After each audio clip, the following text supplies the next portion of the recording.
cats and kittens. It is I, Leela Hilton, I'm and Christina welcome. Khan. I forgot it all left my brain immediately. I'm Christina Khan, And I am Leela Hilton still. and this is Burn Before Reading, a podcast about literature. Here we are I was like, are we switching? My brain couldn't handle it. Okay, here we are to discuss the terrible writing we did when we were younger and touch on some cringy literary topics. Hell yeah, baby girl. Oh, how goes it, you? You know, fair to Midland. Yeah, I've never heard that before. Is that like a fun Irishism you picked up in your travels? Oh, no, I have no idea where I picked that up. It's not from Ireland, though. Oh, fair to Midland. Fair to Midland. I have no idea where I got that from, but it's older than my trip to Ireland. I tell you this. Perhaps it is from the South. Oh, fair Let to me Midland. Google. Okay. Fair to Midland. How are you doing? I'm doing good. I slept until 11 and then spent most of my day researching for this Okay, episode. So great. that's about where I am. And then Jason did a Oh, puzzle, and okay. I had some hot chocolate, and that's about Some where the day hot took me. chocolate. In the AI overview, fair to Midland means moderately good, average, or so-so, originating in the 1800s from agricultural grading systems for products like cotton and sheep, where it ranked between fair and middling quality, evolving from a Oh, precise term to a general expression for "I am just okay." yeah. I'm Leela, okay. hey Leela, I am just okay. I am just okay. That's like one of your bios online says like blah blah blah blah blah blah blah blah blah and generally okay human, That's or at least if I've done what I have intended to, that's all of my bios online. and the okay human part's the only part I remember. So Okay, you human being. an okay human. Fat Midland, my dear. It's not Irish. It does sound like it, but okay. Okay, great. Okay, Well, I'm great. also fair to Midland. Fat Midland. Currently, I am glad that you had an opportunity to spend 6 hours at a Okay. bar with friends today. Okay, but don't forget that this is a bank episode, right? So we can't timestamp this. They can't know that we're recording this in the cold, cold depths of winter. Oh yeah. Well, And anyway, I've uh, I've been at a bar and I'm sober. sorry to hear it. I'm not. I would say I'm fair to middling tipsy. Fair to Midland. Just the tips, though. Just the tips. I'm Um, drunk. I'm tipsy enough that I keep bonking my nose on the microphone instead of my mouth. well, you could bonk nothing on the microphone. I think that would be ideal. Bonk, bonk. Yeah, no, you're probably right. Okay, well, again, tough because we're trying not to timestamp things. I No, have I got a one. timeless cringe. Okay, I great. do What? too. I do too. Amazing. Well, so tell me, what's been cringing you out recently? I'm gonna do a throwback cringe, Leela. Okay. Leela, would you be surprised to believe? Wait, would you be surprised to learn that and I need you to believe me on this, I invented in approximately 2006, I invented skirts on top of jeans at my high school. That was you? Here's the thing.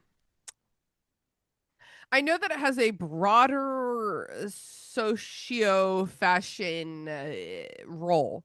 A lot of schools and a lot of girls at a lot of times decided to put skirts on the outside of their jeans. But I need to tell you this. At my school, I was the first. And how was that taken? I mean, was it taken as innovative No, and I was a cool? weird girl. I was really Okay. that's the problem. That's the problem is that I was a really weird girl and the people who are like, "Yeah, me too." Those no, those are not the weird girls. No, because it's actually not fun to be the weird girl It's in high not fun to be the school. weird innovative girl. So I actually started this. I remember specifically starting this fad of my own mental volition. in 7th grade, which would have been approximately 2003, 2004. And here's what happened. I had skirts that my mom said, "You're not allowed to wear those to school." Yep. And Yep. I popped some flares underneath them. And soon other girls were doing it, like my best friend Dorian, the hotter version Hmm. of me. And other girls were doing it, and soon it spread from town to town. And I want to establish for the record that I did it first at my school. It soon spread from town to town like the plague. Like the plague. Oh my gosh. That's crazy. I probably also I think it was probably a similar reason. For me it was probably modesty reasons, which Yeah, is not modesty. what you did. I had like mini skirts that my mom said no. And I said, Yeah. "Well, what about with denim underneath?" And like mini skirts got real mini back then. Like I They had were in fact, do you remember the micro skirt? yes, and they were Yeah. not it was not a skort. Like No, there's these were no skirt. way you could These were ever like a sit skirt down skirt. and not show your undies The vag. and the To, old to, vagine. the undie to vag pipeline under those micro skirts. So Leela, my cringe is in fact a fierce and defensive brag Yeah. that I, no one else, I Christine established Kahn. Christine, known by this time I was far past Christine and well into Christy. Chrissy Kahn, inaugurated skirts over jeans into my school's district. Wow. For better or for worse. Some would Yes. say for worse. Well, only time will tell. Listen, I mean, there's a lot of fashion that's being repeated, but there's a lot of really bad fashion that hasn't come back. And I mean, that this is how I know it's bad. Like the fashion is bad is Mm-hmm. when it doesn't make the cycle, and you're like, oh. Yeah. Like, Yeah. remember, I definitely wore, I don't know about, I wore some skirts over jeans. I think wore more dresses, like baby doll dresses over jeans. That was Very like a big cute. thing. Yeah, I feel Uh, you. I feel I like dabbled. I've seen some like Nickelodeon and like Disney Star like red carpet looks that featured Oh, that yes, style. with like a pointed heel. Yeah, a pointed I heel, had a fun hat. I had in particular this one skirt, and it was like baby pink. Would you believe, video listeners know that I'm currently wearing baby pink? Would you believe it was baby pink? And my mom said, "Hell no." And I popped that shit on top of my flares. And there you go. Take that now, mom. I can do whatever I want now. Yeah. Layla, what on earth has been cringing you out lately? Okay, so the other night, not last night, the night before that, I said it's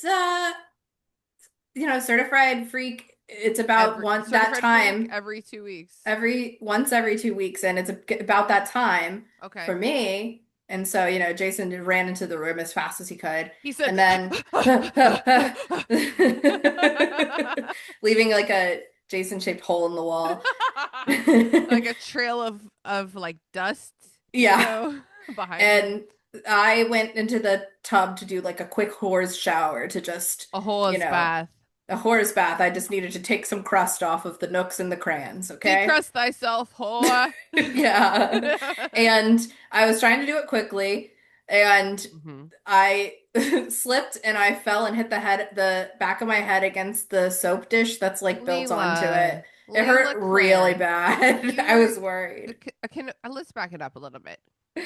So you were laying in the bath. Yeah. I was crouching in the bath, just getting the You water. were crouching in the bath. That's what you're telling me right now. Yes. And you were like flip flop flop with your splish splash, right? Yeah, so then I turned around to clean out my booty hole. And I then been there, ho. Been there. I got a bidet. I know how that goes. and then I turned around too quickly, too enthusiastically, and then I Okay. slipped and I hit the back of my head on the built-in soap dish Okay. on my I'm bathtub. understanding now. So at no point were you chilling in the bath. No, there was no chill. There's no Okay, time. this was like an efficiency bath. Yes. Okay, and you fall down because whip your head around. Yep, I did. I Okay. whipped it. It hurt really bad, Layla? but Hey, what? Layla, What? don't do that. You know the worst part? I'm What? almost positive that's where I hit my head back in like 2017 when I got my concussion. No! Did I even know you in 2017? Or is that the year we met, No, mayhaps? that was the year before we met. The year before we met, mayhaps. And so you have a soap dish shaped impression on the back of your head. Yeah, I guess a good point. No, there's no well. I probably should have felt or done anything, but luckily I was still horny. Okay, great. No, that's my most number one question. Were you still horny? And I'm glad to hear that you Yeah. were. And the orgasms helped with the pain a lot. So, Yeah, I've heard that. I no, I'm not even joking. I have heard okay. that. So thanks, Jason. And then Woo, our afterwards, I was hero. like, I hit my head really hard. He was like, "Do you feel okay?" I was like, "Yeah, I feel a little dizzy." And then he was Woo. like, "Oh, fuck." But the next day, I felt fine. So all good. Patron saint of the pod, Jason, making at least half of our hosts come. Yeah, and that's all. That's 50. That's a 50-50 shot. A So 50-50 shot, baby. Hell yeah. so Well, I'm glad you're well, and I'm thank glad that you you. don't have a TBI from your bathtub injuries. Yeah, I already have one, and like I can barely function, so we don't need another one. We don't need So just another. take your time is all I have to say. In the bath, particularly. Yeah, A bath it's so is for slippy. relaxing. Don't hurry. I really could have just, I don't know why this is my first instinct, but I really could have just turned on the shower and got, like clipped my hair up if I didn't want to get it wet and then just Mm. done that. But I don't know. I was too, Sometimes, Leela, I'm like I fully feel you. Sometimes you're like, my cooch is the only problem right now. yeah, so Sometimes you're like, my lazy. cooch needs to be washed and everything else is okay. And you're just like flap, flap, flap, flap, flap, flap, flap in Yeah. the bathtub. Been there, girl. I feel you. It I truly do. is a horror's bird bath. So, Mm-hmm. um, Yeah. Well, that's a anyway, damn shame, but I'm glad you're well. thank you so much. It's my first injury, cringery in a long time. Your first creature in a long time, indeed. So there. Your bangs look really good right now, by the way. Thank you. I'm trying. They're in a hat. The hat is like, you go this way. It's a really cute hat. It is a little, I think it is like a little Y2K-ish. This hat, Maybe a little 2006-ish. this hat I bought at Urban Outfitters in 2009 at the earliest. Wow. I bought it in high Amazing. school. That's so cool. I don't It's a have slouchy anything beanie. that old. No, That's me neither. awesome. This is the only thing that I have that's that old, and I cling to it. It's a How much do you think beanie. you paid for that bad five boy? dollars. Five at Urban I've Outfitters? only ever shopped. I've never bought anything full price at Urban Outfitters. Clearance only.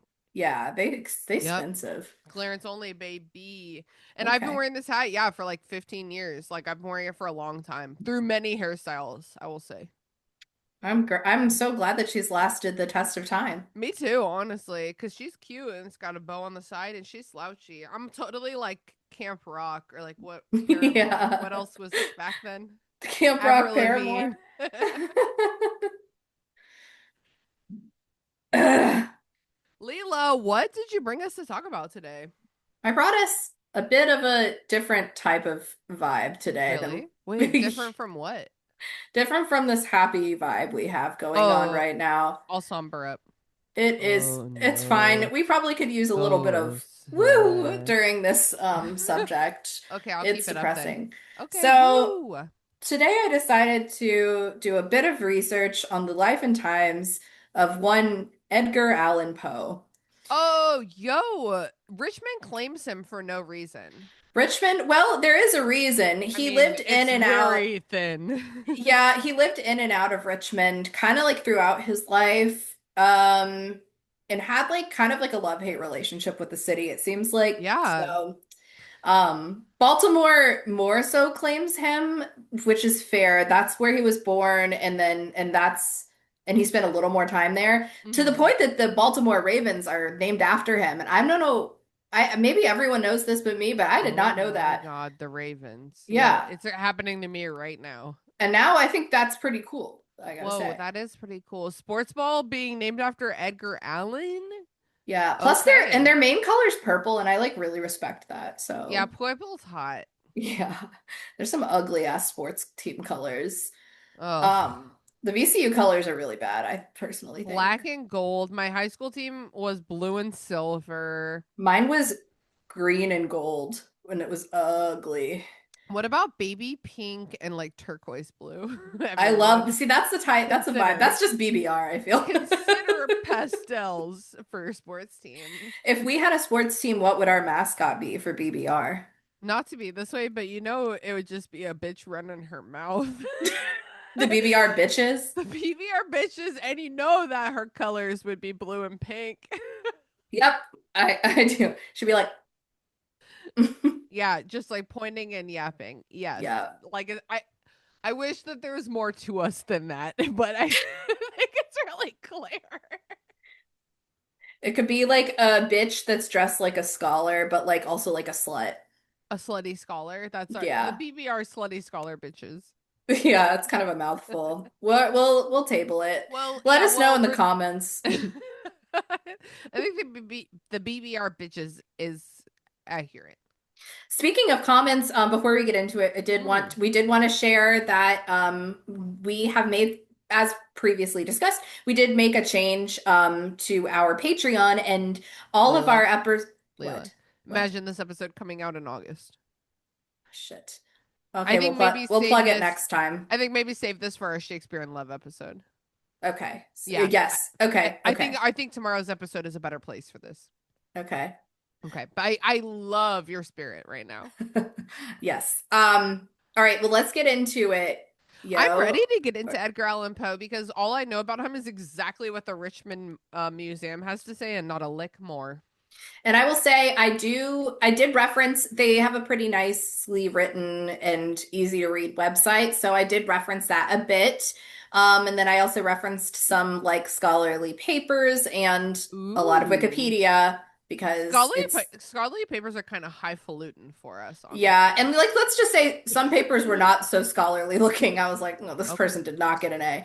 And Um, but there was some niche stuff that I was having trouble finding anywhere else. So I was like, well, all right, this Henry, one. I guess Yeah.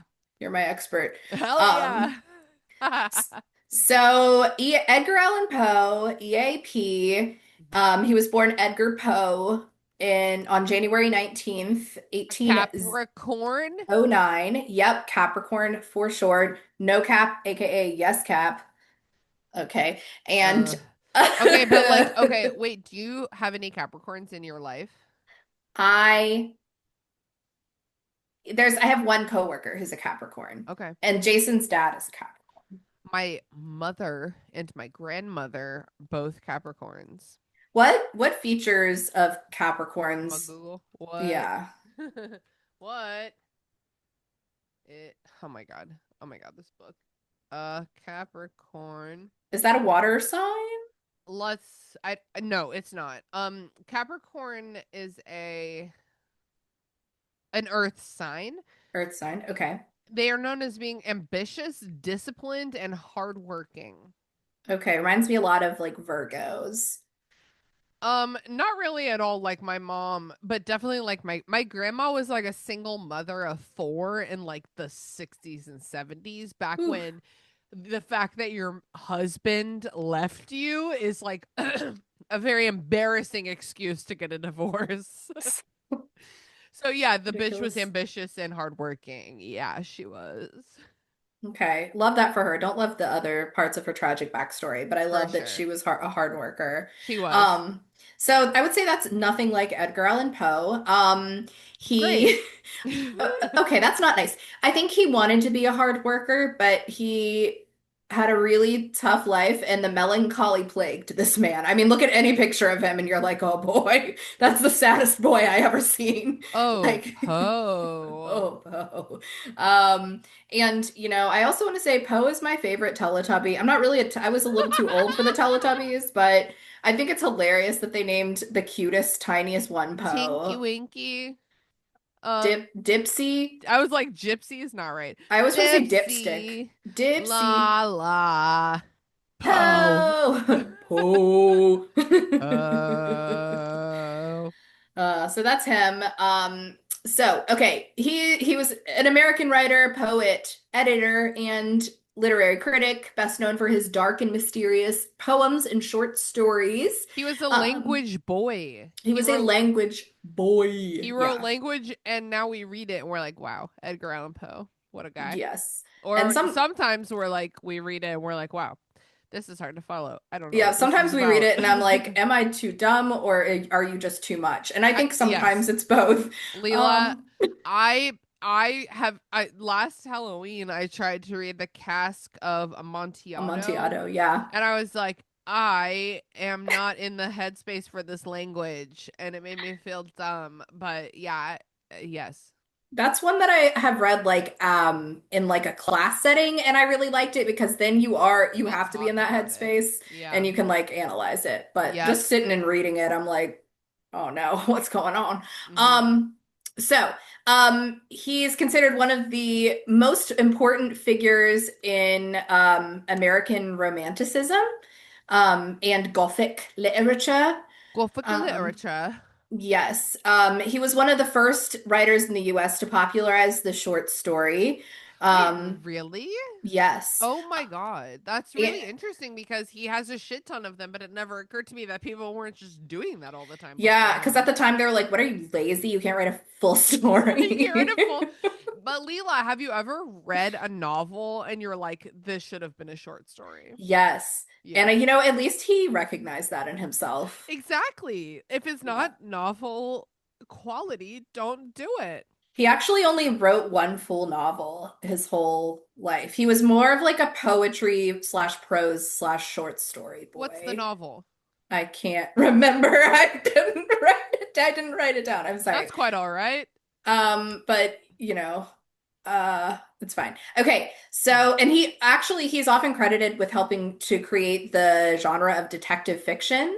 Um, so that's exciting. I think a lot of people think like Sherlock Holmes. That's like the first one, but it was Poe. He's just didn't get as much credit and wasn't as famous for it.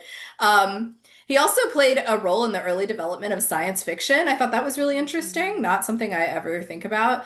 And most of his works, he wrote a lot, and most of his works were comedy, which is crazy. What are you talking about? But Wait, most of his what works were comedy? I think he wrote, I guess maybe I just didn't get the joke, but there he's written like some funny poems. Snarky, I think is more the tone. Okay. Wow, Um, interesting.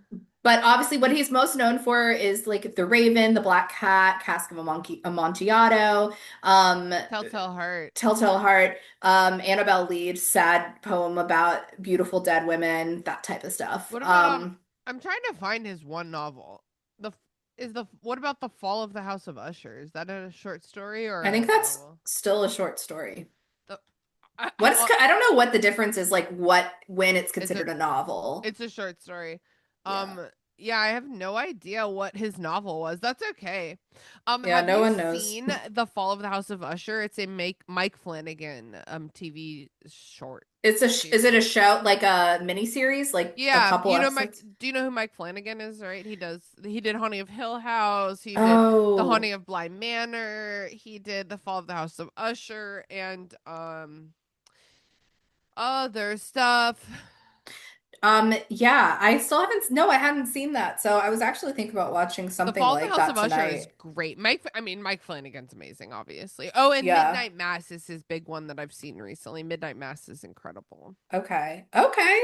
Okay. Yeah. So Do it, girl. I'm a born and raised Richmonder and Richmond is obsessed with Poe including in our curriculum. So I always read and learned a lot about Poe by force. So and then it really wasn't until I started to meet other people outside of Richmond that I was like, oh, it's kind of the same thing with Civil War. I'm like, everyone in Virginia learns about Civil War, but in Richmond, we learn a lot about the Civil War, let's just say. A lot Yeah, about a and then specific perspective of the yeah, Civil I War. feel you. And then like as you grow older, you're able to like contextualize it, Yeah. and you're like, this is what I have learned. It's like you guys didn't have Lee Davis Day off every year? No, Oh. I didn't. which is Oh crazy. my Really fucked God. up, but great to have a day off, Of honestly. course, always.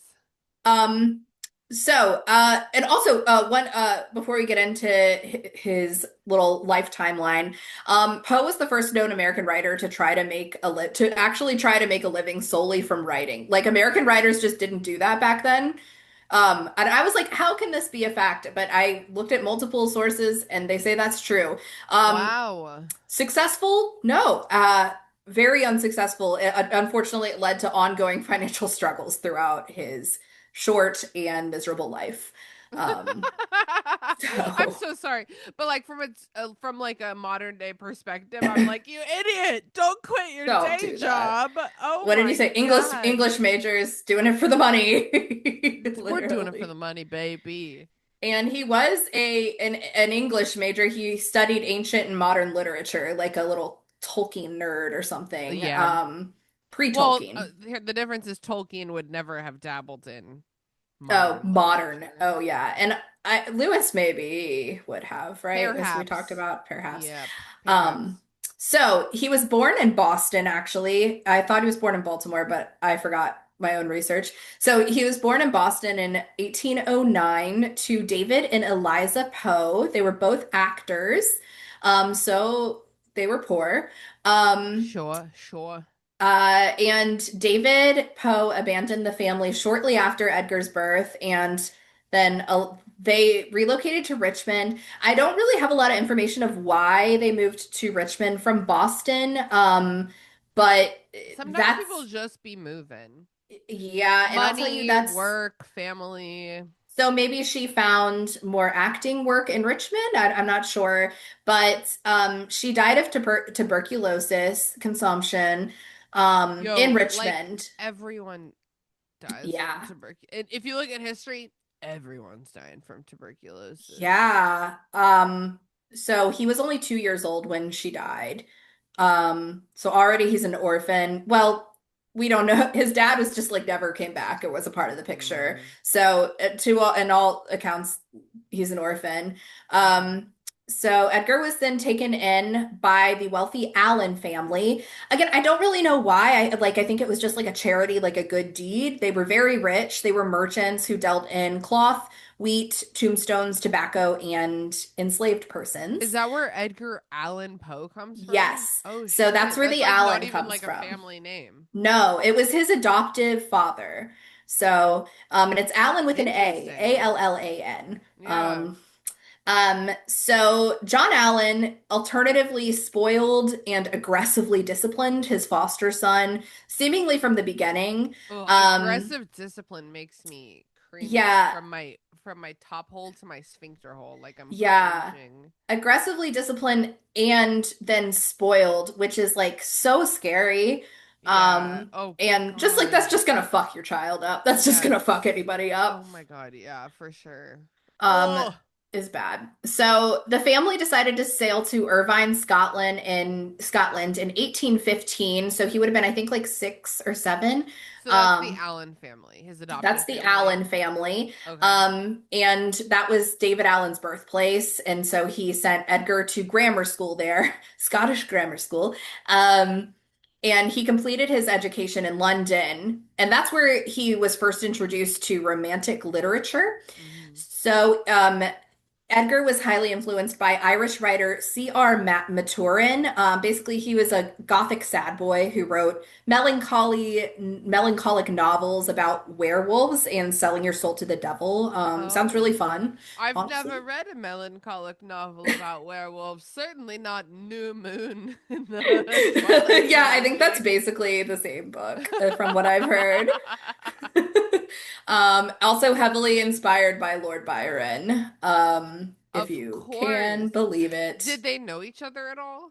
I think they were like, I think Lord Byron was a bit older than him, a little more like well established, but he was definitely like, oh my God, Lord Byron, like what a cool sad boy. Like what if I was like hot and sad like What him? if I was like even sadder than Lord Byron? And you know what? I think he did it. Because at least Lord Byron was like fun and horny sad, and unfortunately Edgar was not. I think he was horny, it just didn't work out for him Could be successfully. hornier. Could be hornier. So then the family sailed back to Richmond in 1820. And fun fact, Poe met the Marquis de Lafayette, on his 1824 American tour. So apparently Lafayette, yes, that Lafayette, Oh my God, I was just about to say that Lafayette. yes, he came back, uh, Lafayette.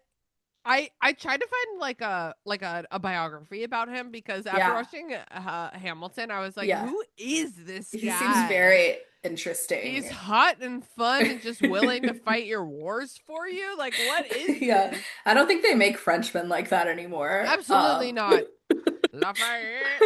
But America loved that guy. He was America's favorite fighting Frenchman for sure. And he did a tour over the US states, to be like, hey guys, thank you for your service. Or like, I fought here. And like, the Allens were really rich and he actually visited that very stone house where the Poe Museum is now located. And Edgar got to meet him. So I thought that was kind of Whoa. cool.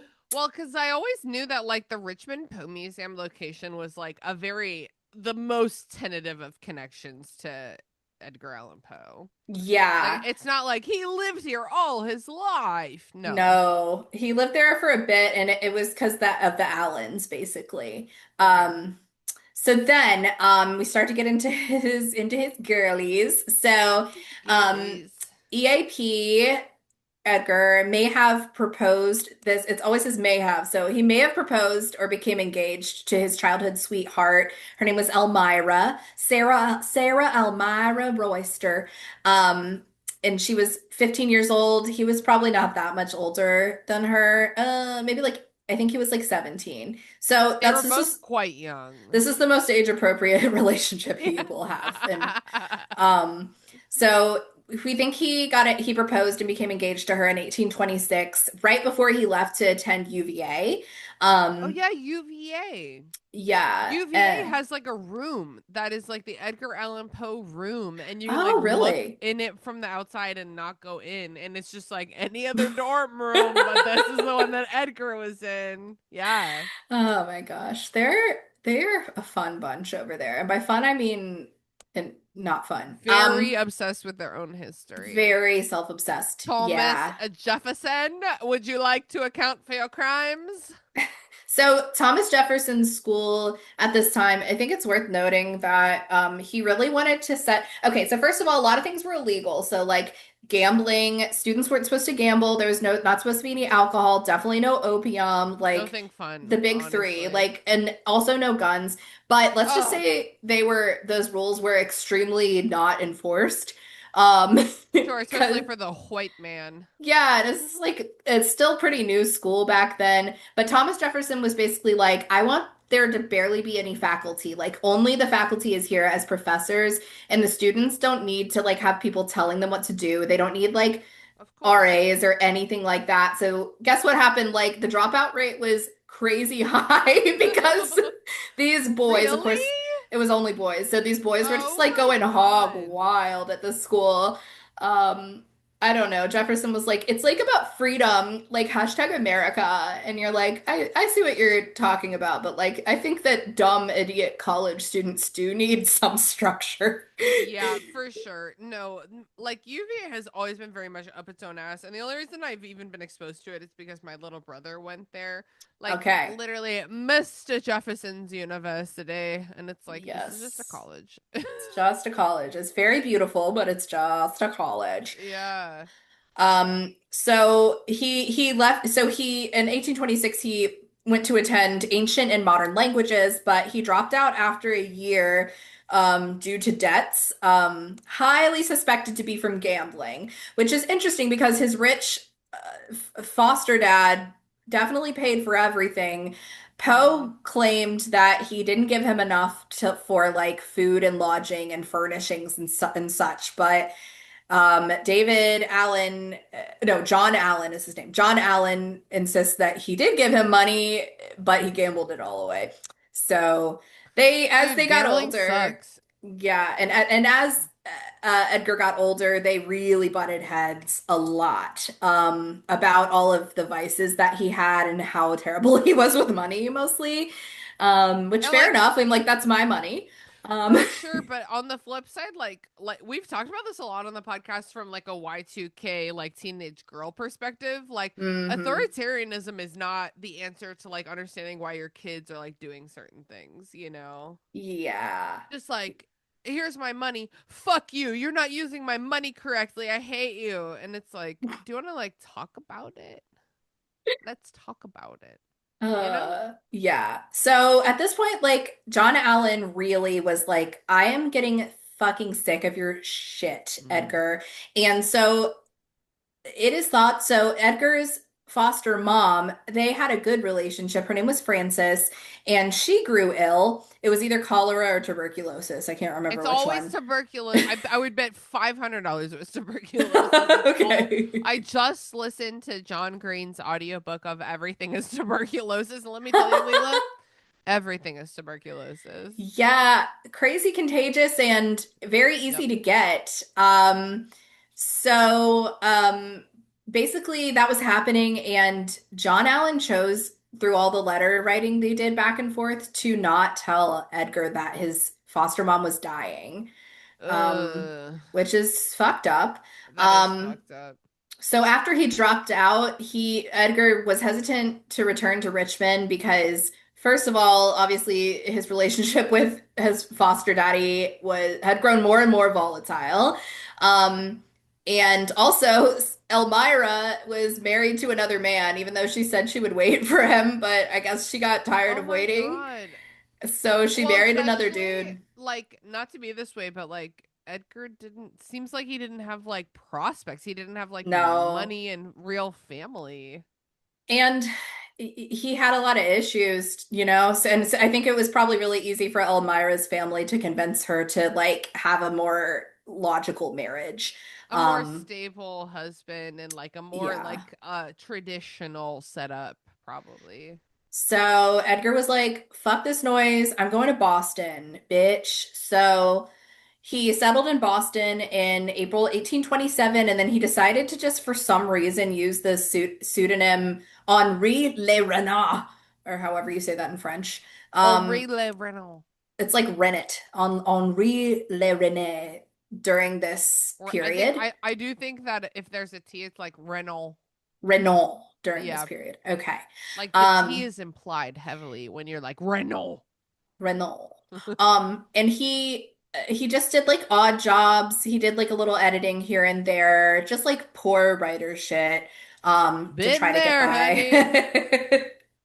Been But there. it didn't work, unable to sustain himself. Also, I feel bad for him because he always is unable to sustain himself, and I think that some of it comes because when he was adopted, you know, from utter poverty at age 2, which he probably didn't even remember, by the super, Yeah. super wealthy Allen family. He grew up in like a very luxurious lifestyle. Like he grew up very rich for the time. He had like a real bed and like very nice clothes, a great Mm-hmm. education, like nice, like proper friends, good food, like beautiful art around him. Like He he was was very accustomed to like a used. certain quality of life. And so he's like, I can't sustain myself. And I'm like, yeah, you probably don't know how to just like be poor. Yeah, yes, I've definitely heard of other like figures, not only in my personal life but also in history, where I'm like, it seems like you're fine if you just like don't act rich.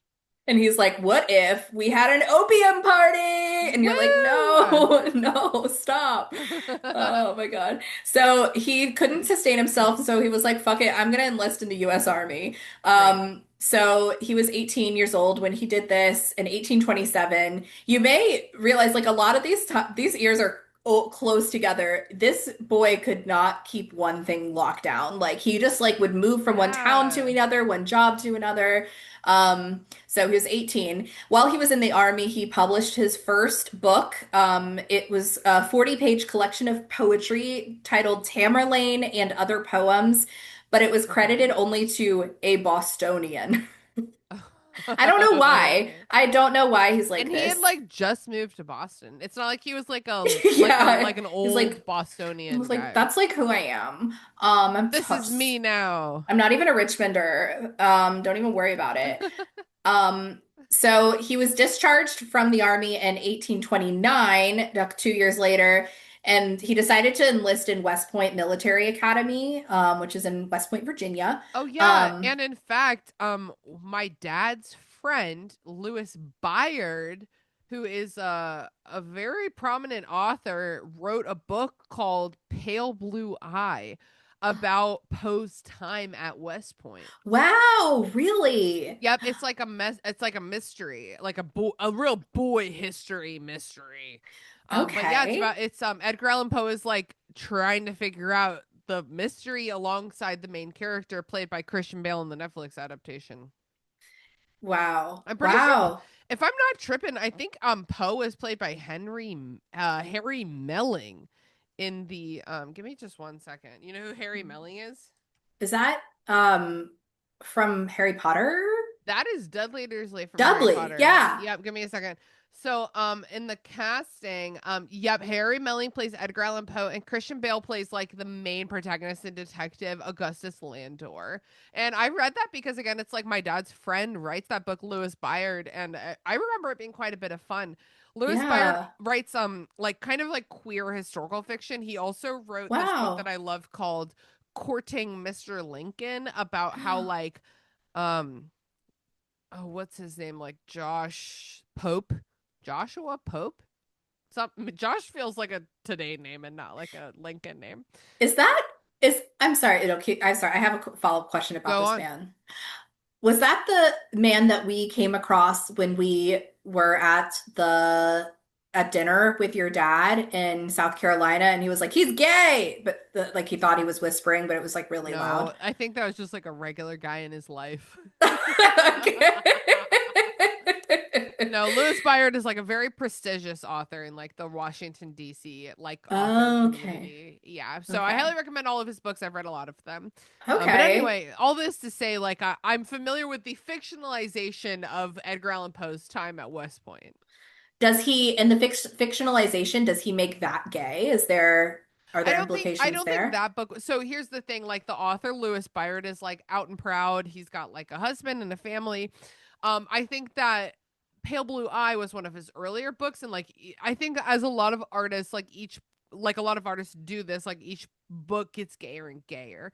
And so Yeah. finally he's like, Abraham Lincoln was gay, you idiots. And you're like, okay, You're like, okay. okay. And then I think if I'm not unless I'm forgetting a book that he's published, I think his most recent book is about Oscar Wilde. So Oh, cool. yeah, he Okay. Well, leans into queer history. I think I do. I want to read. It's I like want to the read kind some of of this queer stuff. history that your straight dad might be open to hearing about. You know what I Okay. mean? Yes. Amazing. Okay, so while he was at West Point, while Edgar was at West Point, his stepdad, who was now widowed, David Allen, married, I keep saying David Allen. It's John Allen. David But was his it's like original his dad. adoptive stepdad, right? Yeah, adoptive father. Father. Um, Okay. he married Louisa Patterson. This bitch hated Edgar. I mean, I'm not gonna say I don't understand where she's coming from because she marries this wealthy man, and then like it turns out like John is doing kind of like a don't ask, don't tell in terms of like, don't tell me what you're doing, I'll just like send you the money you need. Don't fucking talk to me, it's fine. That's the To thing. Like Edgar. back in the day, I feel like that a man in control, like a head of household, could have like many dependents. You know what I Yeah. mean? It's like, oh Yeah. yeah, my like foster son like lives in Boston. And he's just like writing, and I'm just like funding that. And as his wife, I'd be like, No. are Yeah. you sure? Do you want maybe like some kind of like metric of success? Are you ever gonna like stop that so that our kids Yeah. can have an inheritance? So Louisa hated Edgar. She had a lot of influence over John. Good for her. Good for And her. She basically, they say it was her fault. That's what history says, but whatever. It's her fault that finally that was the straw that led John Allen to disown Edgar and finally cut him off Okay, like financially. not to be this way. I don't care if it's her fault or his fault. I do feel like that was probably best for Edgar Allan Poe at this time. You know what I mean? Yeah, he was relying on that. And I feel like that was probably a lot of the reason where he was like, well, I don't really like this job or like I don't really like this school. Like they're like You lame just here. can if you have a fallback. Yeah. Some of us have to stay at our shitty jobs until we get something better, Edgar.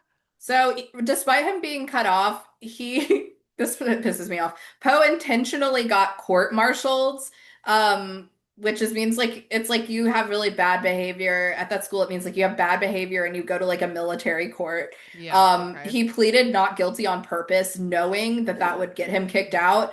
And the reason it was because he refused to attend class, any formations, and church, which I want to say that's like the whole thing. That's Oh like the my whole thing god. That's there. all. If you're in military school in what, 1815? What year was this? 1829. I can't even name another thing you should be doing other than praying and going to military school. He's like, I don't want to do that stuff. And they're like, well, you do have to. And he was like, not guilty. Fuck you. And they were like, well, bye. Um, Leela, all I can think of is like Cadet Kelly and Edgar Allan Poe being like, not guilty, and his judge being like, let's do a ribbon dance contest. yeah, and then they were like, you know what, Edgar, you have some good points. You don't have to go to formation in church. Like, just stay here. Just stay here. Um, well, the ribbon dance did not work. He still got kicked out. Damn it. Um, so he decided to leave for New York. He's like, I'm gonna make it big in New York City. I'm poor. Of And course. that's when he released a collection of poetry. Guess what the collection's called? A collection of poetry. Pretty much. It's called Poems. I was like, Edgar. I named it prettier, I think, than I him. actually like, yeah, he should have taken some advice from you. So it didn't go well there. He immediately was like, wow, it's really expensive here and everyone's mean. I don't know anyone. So he left pretty quickly that same year and returned to Boston, where he lived with his aunt Maria Clem, his real brother Henry, and his first cousin Virginia Clem. Oh, that name rings a bell. Yep. I think they get engaged, right? Yeah, they do. So she's First cousins much be younger. getting engaged back then. They did. They were like, well, logical choice. I'm thinking of all my first cousins right now, and it's making my It's sphincter gross. dry It's up really because I'm bad. like, none of my first cousins, please. Maybe a second. So, so at this time, he decided to shift from poetry to prose. Oh Tina, what God. exactly is prose? It sounds bad. I'm only thinking of Shakespeare. Prose is like what poetry isn't. Okay. It's like the cask of Amontillado. It's like I'm gonna write a story instead of writing poetry, basically. You feel me? It's like Yeah. narrative. So, okay. So he published, oh, it's like a German word, Metzengerstein, Sure. which is considered the first his not the first his first horror story, and Berenice, which was quote so graphic and terrifying that the magazine received that he worked for or that he submitted it to received multiple complaints from readers. Ooh, that's fun. So that's fun. Complaints are fun in the olden days. Hey, all press is good press for the most part back then, I guess. Sure, sure. So, this Richmond editor, Thomas White, noticed like all that like buzz that story got, and he said, "Hey, I would like to offer you a job on the staff of the Southern Literary Messenger here in Richmond." Okay. So Poe was like, okay, I don't have a job. Sounds good. So he agreed, moved back to Richmond. And he was like, come on, Virginia and Auntie, come with me. Come with me, brother. And then Henry was like, JK, actually, I'm going to die of cholera. And so RIP. So he died of cholera. Oh, I'm so sorry. He didn't die. He died of, it just says complications related to alcoholism. So he Oh, drank himself to death. this is the time where like a woman could not exist without like a male chaperone, you know? Yes. So it's So he like, was like, yeah, auntie and cousin, come with me. Idiots are like, what are you gonna do? yeah.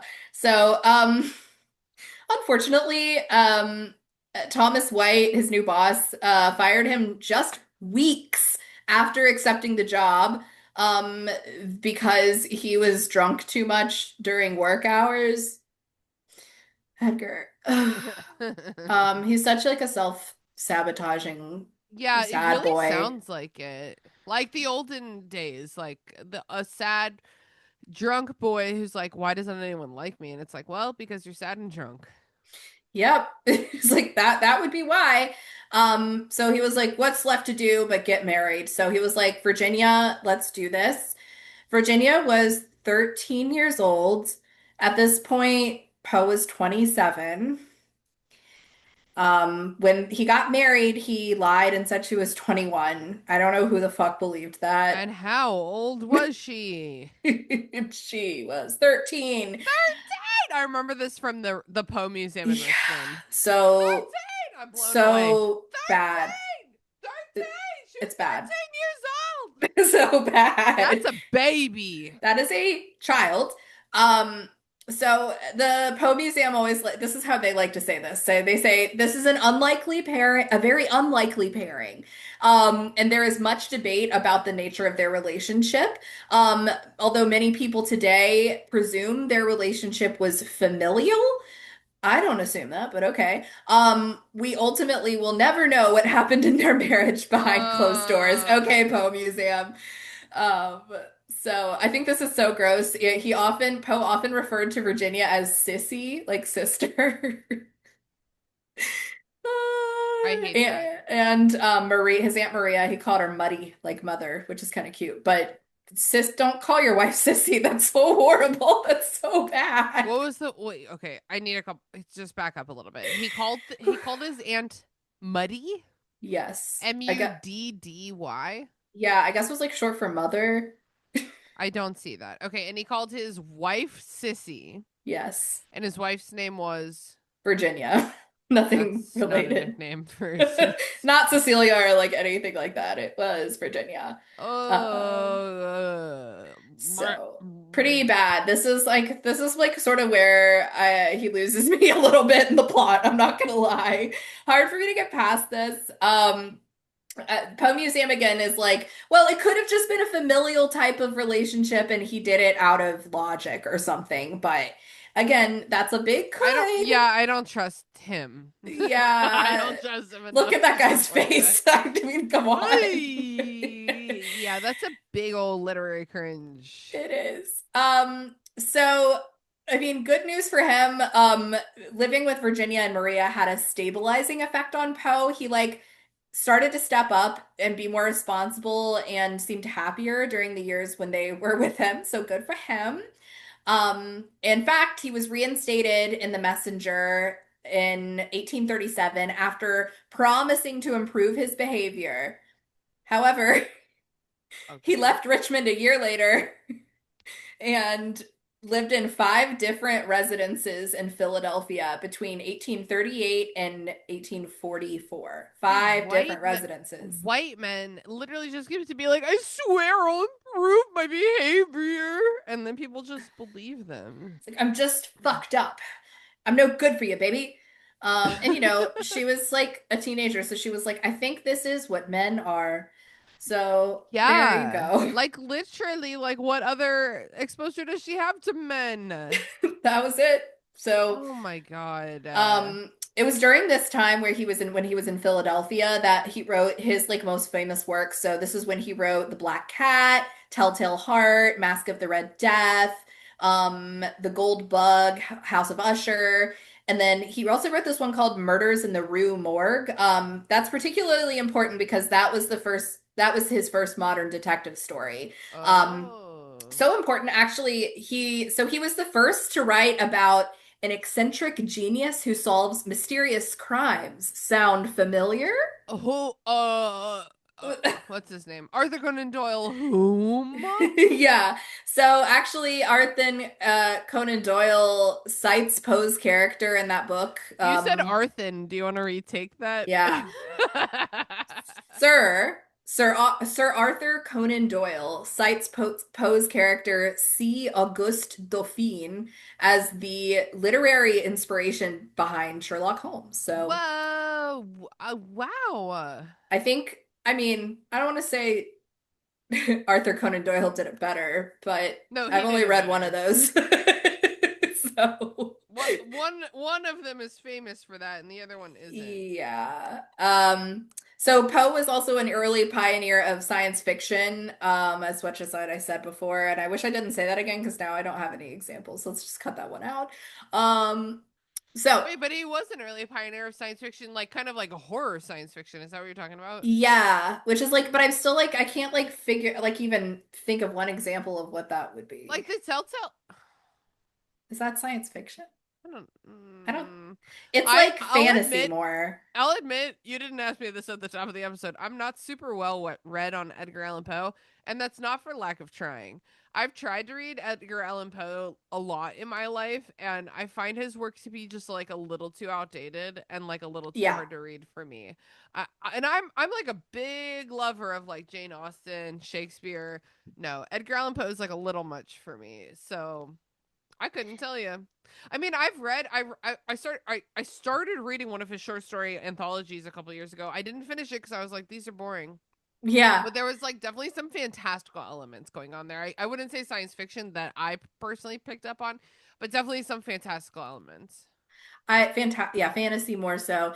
And I will say I really enjoy anytime I've seen like film adaptations or like his works acted out. I feel like it's Oh just yeah, like you similar to have to watch Shakespeare that Fall of the you House of Usher, dude. okay, yeah, I'm You have excited. it's so good. It's like similar to Shakespeare only in that it's not really meant to, I mean, his works are meant to just be written, I mean, read, but I feel like They're much better when they're not. yeah. So, um, okay. So, this is crazy. Around 1841, Poe attempted to secure a position in the administrative cabinet of President John Tyler. He was like, maybe I could be in Congress or something. What kind of a guy was John Tyler?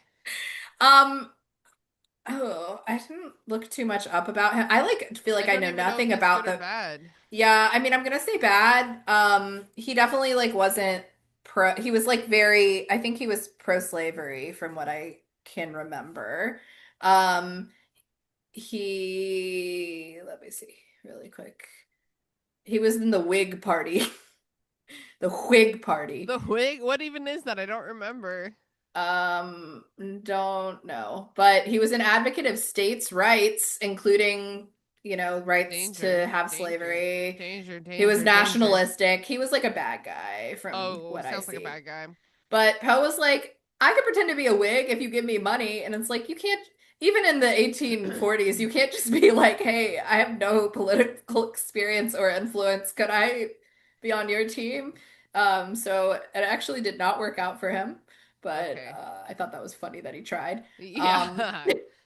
That's back in the days when a white man could be like, I'm not making it as a writer. Can I just swerve into being into politics? And and everyone was like, kind of, yeah. I think that if he was a more charismatic person, that he might have been able to make it work. But Poe's the type of person who is so, by all accounts, so depressed that like his aura is just off. Like people see him and are Yeah. get uncomfortable. He's very intense. Yeah, I've Yeah, gotten that from like fictional adaptations of his life and also like historical accounts of his character, you know? yeah, yeah. Poor Virginia. So speaking of Virginia, that next year in 1842, Virginia started displaying the first signs of, guess what? Tuberculosis. Oh, I was about to guess hysteria. Okay, if not hysteria, then definitely tuberculosis. God damn it. So while I hate this, while she was singing and playing the piano, Poe described the breaking of a blood vessel in her throat. Oh, Hate it, hate it, hate it. Horrible. So she only partially recovered, and Poe started drinking heavily. He had been drinking this whole time, but I guess it really got bad right after she started getting oh tuberculosis. my god. At this point, she's in her early 20s. Um, so he is almost 40. Um, so Yeah. at the Raven was published in 1845, which immediately made Poe a household name. So, although despite becoming a household name, becoming really famous, he was paid only $9, equivalent to like $300 now Wait, he for was its paid $9 for publication what? for the Raven. Oh my God. Yeah, The Ravens one I've super read. I think it's his That most famous it's one. pretty good. It is good. That's what's Nine one that's dollars. Three easy to okay, get through. you said $300. Yeah. I've had one, other than my book, I've had like one short story published in my life, and I got $500 for it. And that felt like Damn. big buku bucks. Man, that was like $12 back then. Because Oh my God. it's hard out there for a writer, man. Yeah, it I'm really sorry. is. Um, so Virginia died in 1847 when they were living in the Bronx. There's like a famous cottage there. That's where they lived. Oh, okay. Almost all of these big events happen in Januaries. Found that interesting. I don't know. Depressing time of year for death. For Um, real, dude. I've been in many Januaries in my day and they're not good. they're not good. So biographers and critics often suggest that Poe's frequent theme of the death of a beautiful woman stems from the repeated loss of women throughout his life, including his wife Virginia. Um, His baby wife. his baby wife, not baby mama. They never had children, but his baby wife. Do you know why Um, they didn't have children? I don't. That didn't come up. I don't know if mayhaps he was a little too depressed and maybe couldn't really get his soldier up. I don't know if maybe he did too much opium, drank too much, or if eh, I don't know. It is odd because it's not like they were really using prophylactics back then, especially as married Mm, couple. So interesting that she never got knocked up. But something wasn't right with one of them, probably, because I'm sure he did it. Or maybe he yeah. was gay, or maybe it was like more of a familial weird marriage like that. I I don't feel like a know. lot of marriages were like that back then when arranged marriages were like all for like upper class like nobility. I'm not saying he's nobility, but he was like surrounded by it and like you just kind of got told who you were going to marry and like make it work or don't, idiot, you know? Yeah. It's like he couldn't even, and it wasn't, he didn't even get married to like some like upper class broad. It was just his poor ass cousin. I'm like, this was Yeah. not a good choice for you. I'm just gonna be I honest. wonder what the impetus was for that, like what the family's internal logic was for that Yeah. pairing. I don't know. Maybe I think his aunt like believed in him. I think Maria believed in him. Um, yeah, that's when he started heavily drinking. Um, he was increasingly unstable after Virginia's death. He attempted to court the poet Sarah Helen Whitman, who lived in Providence, Rhode Island. Their engagement failed, purportedly because of Poe's drinking and increasingly erratic behavior. Scary. I don't like the sound of that. Also, there's evidence that Whitman's mother intervened. You know, good. I'm glad she did, Yeah. and did much to derail the relationship. Okay. Well, So I support that choice probably. So then, as soon as that failed, Poe immediately returned to Richmond and resumed a relationship with his childhood sweetheart, Elmira. His child sweetheart, you said? Childhood sweetheart. Oh, so sorry. Elmira, who was then, by then, she was a wealthy widow. So at least that was smarter for him. But her children were like, Mom, what the fuck are you doing? This guy's not Yeah, even hot. for Like, what real. are we doing? So then things finally take a huge dip for the worse. On October 3rd, 1849, Poe is found semi-conscious at a bar in Conscious. Baltimore, a tavern in Baltimore Oh, yeah. in serious distress and in great need of assistance. He was not alert to explain his state. This is very interesting to me and why he was wearing someone else's clothing. So he was wearing poorly fitting pants and a shirt without a vest or a waistcoat. They were like Uh, deeply not his clothes. yes, unpolished shoes, a straw hat, and everything was dirty. This is especially weird because Poe is known he was known for a lot of stuff, but one of them was he was known for being a really sharp dresser. Like he always had Mm. on his nice like 1840s uniform of like waistcoat, like vest, hat, polished shoes, like bow tie. Like he was a sharp dresser, so it was Like very men of strange. means just dressed good back then. You know what I mean? And even like he didn't have means, he like but he valued his appearance. Yeah, like you Um just did that. so no, he couldn't explain why he was dressed crazy. He is said to have repeatedly called out the name Reynolds, Reynolds, Reynolds, Mm. like on the night before his death. I think there's Nope. like a whole room dedicated to this at the Richmond Poe Museum. Yes, I think the final room. Yeah. It's unclear who to whom he was referring. His Literally, it's like, who are you talking who, about? bitch, what are you talking about? His attending physician said that his final words were, "Lord help my poor soul." Very sad. Okay, like we'll try. We'll try. Um, so all of the relevant medical records have been lost, including even his death certificate. So his reason for death is very mysterious. Like to this very day, they're like, we kind of don't We know. don't know. There's lots of theories. I'll tell you my favorite one. Well, all of the theories include some include suicide, which I don't think Doesn't that's seem unless it's right. unintentional suicide, like Yeah, murder, like someone poisoned him, maybe. that Um, one I like. It seems like spiritually correct for and him. let's just say he had a lot of enemies. He was not a very likable guy. So it's possible.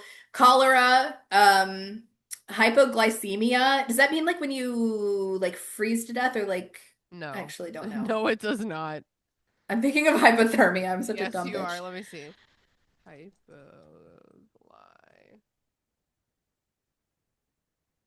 Hypoglycemia is when your blood sugar level drops too low.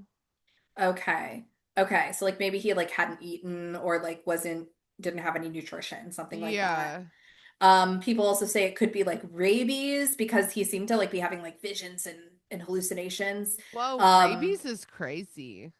yeah. Syphilis could have been. Okay, Um, sure, sure. somebody was like, maybe it could be tuberculosis, and I'm like, I don't think that's what that does, Everything is guys. tuberculosis. Or a brain tumor.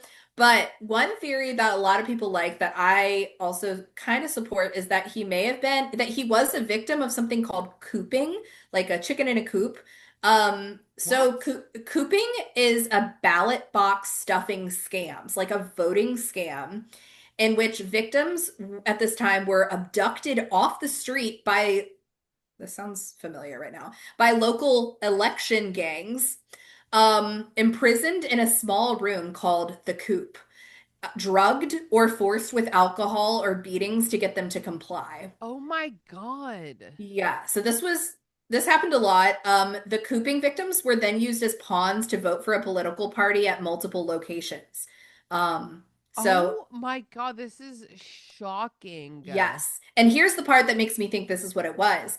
Often their clothing would be changed and or they would be given disguises like wigs, fake beards, mustaches, So hats. sneaky. Yeah, to fool voting officials and vote multiple times. Whoa. So, this some several of his biographies like think that that is what happened. The reason that people think that that might not be it is because he was found in Baltimore and he was already pretty famous in Baltimore and like again look at that face. He probably didn't look like anybody fucking else. He looks like Poe. So Yeah, that's people think Poe that right he was there. too famous that for that scam to have worked. I don't know. Wow. But I Like think maybe they that's tried crazy. that scam and then they were like, he's too famous, and they just like threw him on the streets. And he was like, yeah, again, drugged or, who knows Yeah. what else. Because I would explain where he was like pretty disoriented at the time. Yeah. So, Whoa. so yes, he died at the age of 40, with like basically like no family, no one that loved him, Oh my and God. all alone. So, and he really didn't, like many artists of their time, he didn't get any kind of acclaim and fame until after his death. So, Classic. Yeah, that is a tale as old as time. yep. So I have a couple of, well, actually, before I keep blabbing on and on, what are your thoughts about the life and times of Edgar Allan Poe? I think he just comes across to me as like a classic tortured artist. Like nothing about his life is good. His work is like beloved. I've enjoyed some of it in my day, and like everything about his life just sounds miserable, honestly. It sounds to me like he didn't have one iota of like true happiness. Yeah, I think that the closest that he got was when he was living in Richmond after he married his cousin and living with his aunt because he felt like Yeah. he was really like surrounded by family probably that actually liked him. Something else that's really sad that I forgot to mention is that John Allen never officially adopted him. He refused. So even though Edgar went by Edgar Allan Poe, he was never actually an Allen. Like he was like, that's not my Damn. son. But like So, history, like jokes on you, John Allen, like yeah. history says he was idiot. Yep. So haha. Haha. Some Wow. of my favorite Poe quotes, I have a couple. Again, this is a very intense guy. You can bleep this out if you want, but something about him does remind me of like very depressed Michael Boothby. I Um, get that. he has that type of intense, uh, formidable energy. And like a deep artistry. Yes. Yeah, I Um, get that. So what okay, this quote I like, I became insane with long intervals of horrible sanity. Oh. Um, I don't know. I like that. It's like when you're sane, that's the worst part of all, is those moments of clarity. That's a Yeah. sad boy. Um, Wow. yeah. They who dream by day are cognizant of many things which escape those who dream only by night. I like that one as a daydreamer. It makes me feel like I'm like better than other people, even though I'm Mm-hmm. spacey. So that's why I put that one there. And then this one, I just really like the rhyme. And so, being young and dipped in folly, I fell in love with melancholy. Oh. I Wow. like I it. love that. Very emo. Yeah, very emo, very Very gothic. emo. And then last quote is, I wish I could write as mysterious as a cat. Okay, that's cute. I love that. I put that on a tote. I'll buy it. It's fine. Yeah, absolutely. Yes. So, let's play a little bit of cool or cringe. Ooh, Poe Um, edition. Poe Oh my edition. God. Okay, like I'm so ready for this. I've been ready for this all my life. Okay, so this was a little challenging because everything about him is cringe, and but I tried my best. Uh Marrying your teenage I know, cousin. cool Cool or or cringe. cringe? Okay, cool or cringe. Quitting a job when you have a disagreement with your employer. Are we doing no explanation? It can be however you interpret it. I think cool if you have savings and like the disagreement was about like a firm ethical stance you take. Yeah, maybe not if a disagreement is like, man, you can't show up to work drunk every day. That's pretty bad. They're just an idiot. They don't know. Yeah. I'm gonna go with the same thing, cool with a caveat. Um, Yeah. cool or cringe, tuberculosis chic. Cringe. Definitely cringe. Honestly, if you listen to John Green's book, Everything is Tuberculosis, he talks about this a lot about how like white upper class tuberculosis is like glorified and like person of color poor tuberculosis is like disgusting in like our modern viewpoint, you know, there's like a lot to that, so I'm gonna say big cringe. Tuberculosis chic is cringe all around, everyone. It is a disease. It is a disease. It's not cute, guys. It's And if not you really cute. got it, you would know it's not cute. Yeah. Um, this is stupid. Cooler cringe, gambling. for me, but no, it's not that stupid because a lot of people think it's cool. But like, I That's think it's true. cringe. I think it's cringe, I think not for it's me. cringe too. It's just something that people get really addicted to, and it's so. I mean, at least with this is not okay. At least with like an addiction to a substance, you're like you have a tangible thing you're addicted to. Being addicted to gambling is like just throwing your money away. Yeah, It's it's just kind of like throwing it being addicted to away. video games, but every minute you play those video games is like money. You know what I Yes. mean? Yes. So that's a Both no. really gross me out. Yeah. I want to share my screen for this very last question, if Okay. I possible. might have to give you a permission. Because otherwise I always forget I can't drop images in the. Wait, can I? Drop Yeah. images in the chat Here, now. I just made all participants can share. Oh, I see. Okay, perfect. Share, share, share. So for this last one, 1840s men's fashion, cooler cringe. Ooh, I think it's cool. I 100% think it's so cool. 1840s women's fashion, I really don't like very much. What kind was that? It has that like antebellum flair. That I hate that hair. It's where it's like flat on top with like tight curls. Oh, yeah, I know what you mean. Giant bell skirts. I don't mind those that much, but just like but then like buttoned up to the heavens. Yeah. It's not Men's as cute. men's fashion, Layla's got some examples here is a like a God, what would you even call this jacket? A waistcoat, is that what they is like, I To guess? me, a waistcoat is like the vest that goes Oh, you're inside a right. three That's piece the suit, but best. this is like a it's a jacket with tails. It's like short up, it's like business up front, party in the back.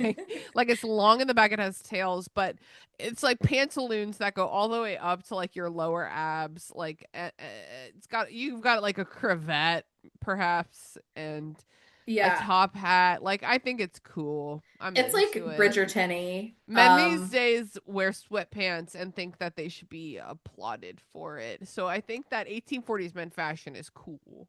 Agreed. So, okay. So that was my last one. Amazing. Oh wait, I lied. I have one more. I Oh, forgot. That should have been my last one. I'm still Okay. primed. I'm still primed and ready. Okay, cooler cringe. A tasteful post-mortem portrait.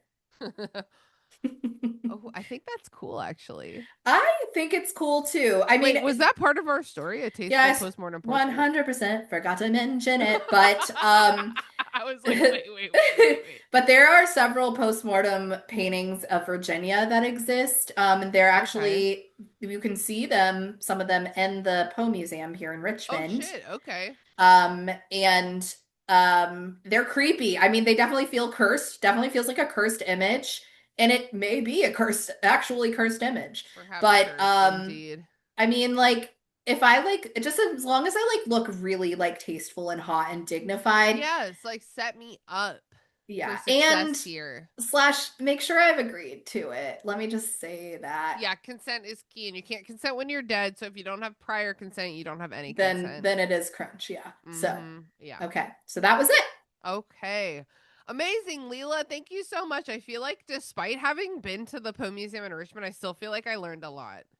Yay, good. Yeah, I feel like I learned a lot today too, despite being inundated with Poe my whole life. And Yeah. I think I'm gonna go watch Fall of the House of Usher after this, It's really honestly. good. There's like one part that's like pretty gruesome, but I feel like it's obvious and if I can tell you when it is too, if you're nervous. It's It's gruesome. okay. I'm really brave She's so these brave. days. Yeah, I feel like Poe is one of those things where like you hear about it all your life, so you just like stop caring about it at all. You know what I mean? Yeah, At yeah. least for us here in the old Richmond, VA. Our friend Mia got married at the Poe Museum in Richmond. Do you remember that? Yes, it was beautiful. It And was an amazing Richmondy, beautiful wedding. and in fact, our first like marketing photo of the two of us that we used for the podcast was from that very Oh yeah. wedding. Do you remember that? Because we were both Yes. wearing like floral pink dresses. It was a summer wedding, like it was quite It beautiful. was so hot. And if we get her permission, or maybe we can even blur out their faces, I would love to share some pics Like a maybe vibey pick. a vibey pick from the Yeah. wedding, Yeah, maybe. I That love would be that. really cool. Hell yeah. I'm in. We can ask her slash edit her out. And if you guys, if any listeners, if anyone is ever in the Richmond area, I highly Mm. recommend going to the Poe Museum as like I a think it's cheap, yeah, it's like $10 or less entry. it's It's it not that dep- expensive. it's really inexpensive. There's like they used to have, and I think they still do during the summertime, spring and summertime, they have unhappy hour. Yes. Um, That's so it's it's so so Poe. fun. And they do like little events, readings, They have cats who live there, very important. very cool black cats who live there. Mhm. And it's a really good and like well kept cool museum. And Mhm. then really close to it is Poe's Pub, which is I don't think historic, but No, it's surely not. they have really good food and it's really close by next to a cool creepy cemetery. So Hell yeah. make a A day lot of of it. cool cemeteries here in the old Richmond, VA. Yes, indeed. Hell yeah. Well, thank you, Leela. I really appreciated this episode. I appreciate your research. Edgar Allan Poe, even though I don't love reading his work necessarily, I do recognize his role as an important historical and literary figure for us. I think I agree. I recognize and respect his role in American literature, and I don't respect him as a person. Yeah, I really want to know who made the decision for him to marry his 13-year-old cousin. That's a kicker for me. Who made that decision and why? Because it's not even like if it was like his cousin was rich, then like I not saying I would understand it, but I would logically understand it more. But it was just like his poor ass cousin that was already dependent on him. And then they got married.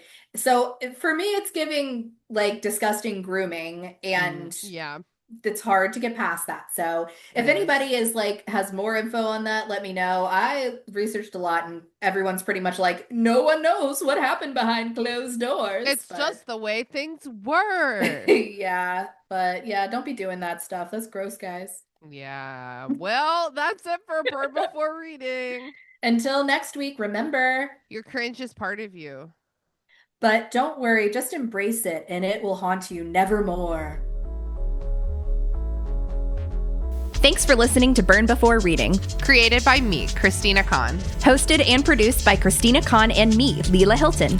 Logo designed by Michael Hardison. Follow him on Instagram at RoyGBivRVA or check out his work at wildlingpress.com. Theme music by Sakura Wishes. Find me online at tbr.tinabereading on Instagram. Find me at Leals for Reals on Instagram. Join us on Patreon for access to our Discord server, monthly bonus episodes, and other fun stuff. Find video recordings of most of our episodes on YouTube at Burn Before Reading. Follow the podcast on Instagram at Burn Before Pod or email us at burnbeforepod@gmail.com. Thanks for listening, friends. See you next time.